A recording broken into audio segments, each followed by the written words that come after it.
I actually know who you are now. Right, thank you. I appreciate that. I'm just still trying to work out who I am. Right. But this is the incredibly talented and famous Yes, that's right. Mr. Jay Leno. This is the Scotsman.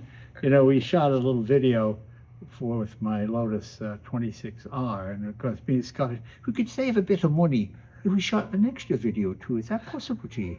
This way, my expensive. Yeah, okay, so we'll do another one. So my mother's from Scotland, so I get how that all works. But this is a car I thought your viewers might find interesting. Absolutely. Because the origins of the first turbine car were really in England. The Rover had it right after the war. People call it a jet car. It's not a jet in the sense that it's a thrust turbine. It goes through a conventional transmission. It spins a shaft which drives the rear wheel. So people think, oh, it's a jet, so it's moving from thrust, but it's not. But after the war, Chrysler experimented with jet turbines. They thought as early as 53 or 54. Now Rover was the very early 50s. Yeah. They built it as an experimental car. I don't know what they wanted to do with it, whether they thought it'd be a passenger car or whether it'd be a race car, but just for the fun of doing it, I guess. Yeah. Whereas this was going to be a production car. And in some ways it was a success. They had to come up with an engine that had to at least match a V8. If it was better, that would be great, but the V8 was pretty good. Yeah. The advantages of the jet engine is no cooling system of any kind, one spark plug, instant heat. You can pull away the minute it starts. The only disadvantage is emissions, and that was the thing that killed this. Chrysler built 209, they built 55 cars, and they held a contest. Imagine doing this today, where they asked the general public to do their R&D. Write Chrysler letter. Why would you want to drive a jet car? They heard from teachers, college students, grandparents, every conceivable group that had an automobile license. And they found 209 people, and each got the car for 3 months with a diary. Just keep track of your expenses, what broke, what you like, what you don't like. Let me open the hood here and show you what we got. I brought my hose and screwdriver with me.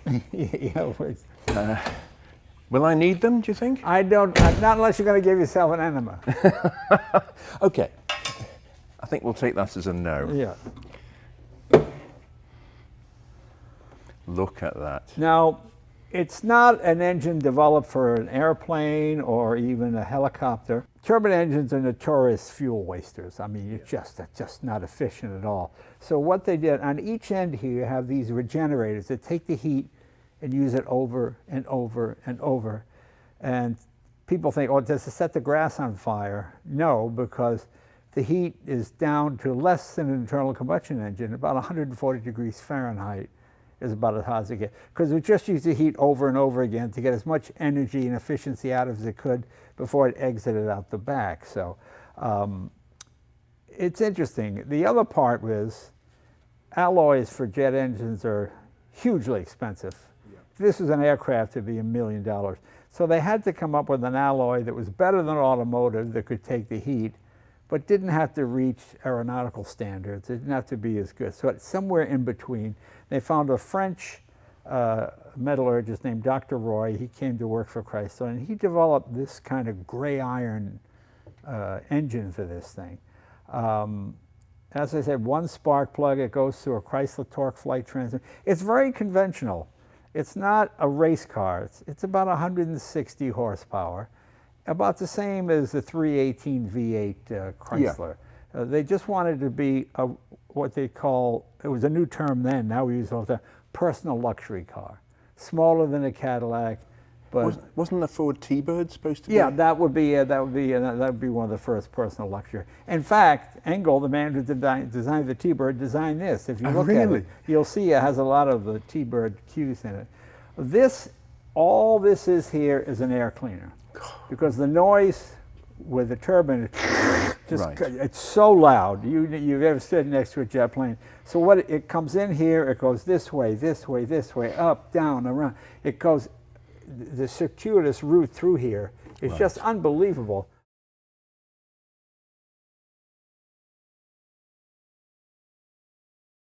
the program was a success. They got a lot of publicity. The engineering company, blah, blah, people loved it, you know. But it was a little complicated. It runs on any fuel that burns with oxygen. When they took it to Mexico, they ran it on tequila. When they took it to France, they ran it on Chanel No. 5 perfume.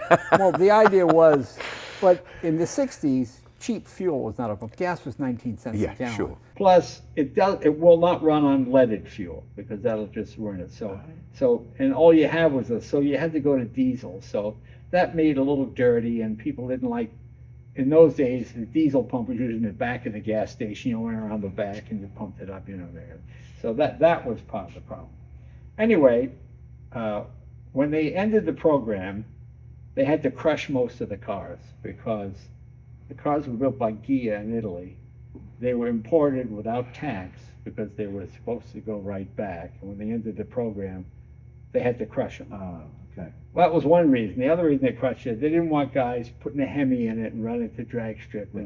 And they couldn't sell them because then they have to make parts for 7 years, and it didn't meet that, you know, all kinds of. So only 6 remain.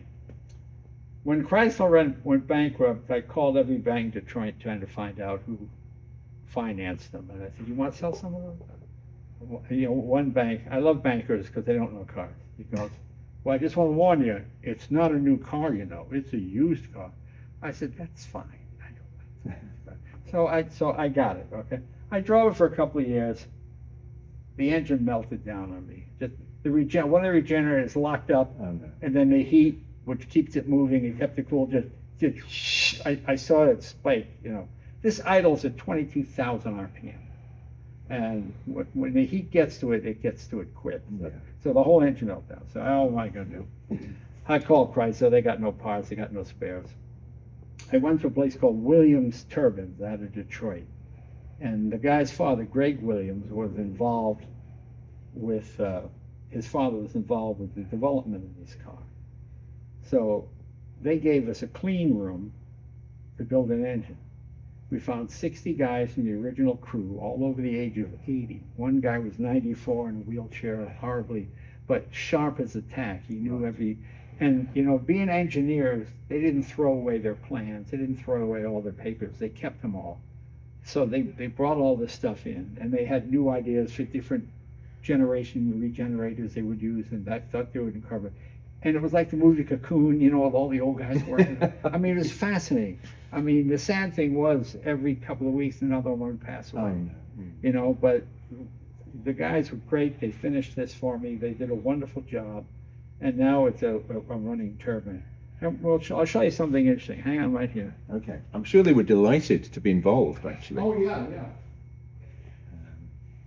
Well, this just while Jay's having a look, there were lots of car manufacturers that actually crushed cars that were experimental, like Citroën with the GS. They did several of those with a Wankel rotary engine in, and they ended up buying them all back from customers because of the just poor reliability and expense.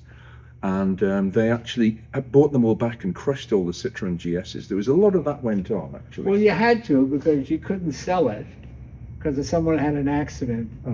It was a prototype, you know, so that's what it was. But this is a little bottle of apple juice. I want to put this on the engine. Okay. When I fire it up, tell me if that water, if that moves. Remember, you're idling at 22,000 RPM. Is this a good opportunity for me to say what can possibly go wrong? Yes, exactly. Put your face right next to it.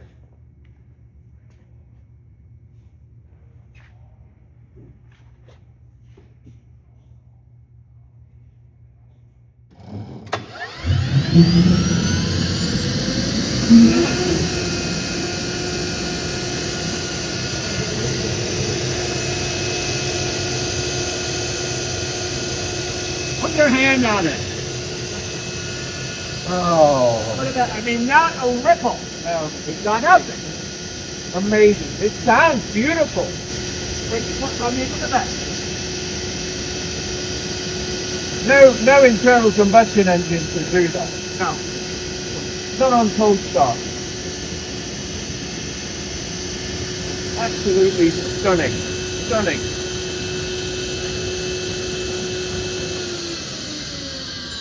Can you imagine pulling up in the 1950s at a stop sign And people did. and this racket's going on next to And you? you have to realize China was still in rickshaws. I don't say that to be, Yes. I'm not being derogatory there. It's just, it was rickshaws, it was bicycles. There were cars in China, but not many.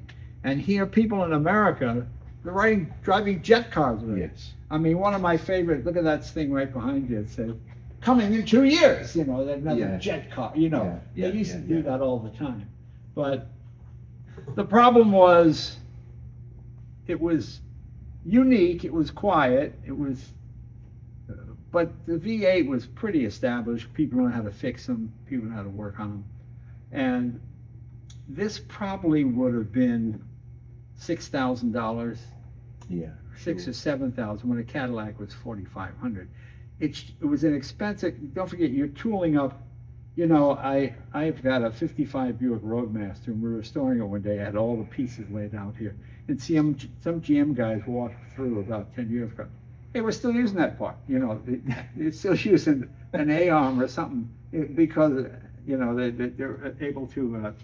You know, I recognise this. yeah. That's a Delco voltage regulator. Right. That was used on a lot of British cars, actually. I mean, you saw that, not amazing. a ripple, not No. a ripple. And it's fascinating that it was done using analog technology, you know. There's no real electronics in this thing. You got a few heat sensors and things, but the trouble was it's really hard to clean up a jet.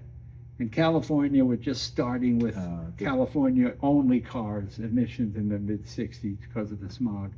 And Chrysler realized that's a dead end. When you realize they stopped making the Chrysler Hemi because they could make the 440 for $5 an engine cheaper. And when you sell 10 million cars, you look at a lot of 5 million cars, you look at $10 million, you know. So, Yes. but it's interesting. But it was a piece of history that's just fun to save. And to this day, it still feels like the future. You get in it and people go, oh, it sounds, and they left just enough noise to make people go, what is that? Yeah, exactly. Yeah, and it looks sort of futuristic. And I thought they did a great job. Because, you know, so many cars in the 60s, they had the bubble roof to look like a jet canopy, you know, kind of silly stuff. This was meant to be a pretty sensible. I can see what you mean. It does look like a Thunderbird. Yeah, doesn't it? yeah.